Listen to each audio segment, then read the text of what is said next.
આપણે આવી ગયા છીએ અત્યારે નીચે ચા કોફી પીવા માટે, અને જાનું ને આજે થોડુંક ગળું બળે છે અને થોડીક શરદી થઈ ગઈ છે, તો હું હમણાં એની સાથે લપ કરતો હતો કે તો દવા પી લે.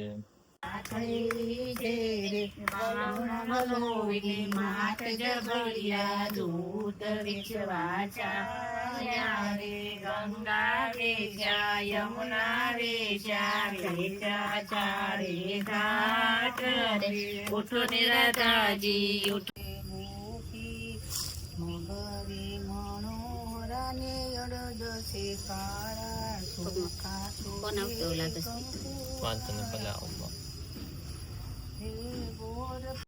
તો જો ભાઈ, મમ્મી પપ્પા બેસી ગયા છે, જીવી બેસી ગયા છે, અને ચટણી મસ્ત મસ્ત મજાની છે, દાળ પૂરીની, ફુદીનાની, મરચાની, લસણની. તો ફ્રેન્ડ, સ્વામીજી બેસી ગયા છે પૂરી વણવા માટે, અને આજે થઈ ગઈ છે એમને ફૂલ શરદી. તો હમણાં એમને છે ને મારા સસરાજી એટલે એમના પપ્પાએ હાંયકા છે. શું કામ હાંયકી? દવા લેવા માટે. તો આપણે આવી ગયા છીએ અત્યારે ફૈબાના ઘરે. અત્યારે થઈ ગઈ છે ઇવનિંગ, અને આજે આવ્યા છીએ ફૈબાના ઘરે જમવા, હવે ડિનર કરવા. તેનું રીઝન મમ્મી સમજાવશે શું કામ જમવાનું આવ્યા. ઠંડા ખાના પસંદ આ રહા હૈ. કિતની ગરમી હો રહી. ચાન શું જોવેશ?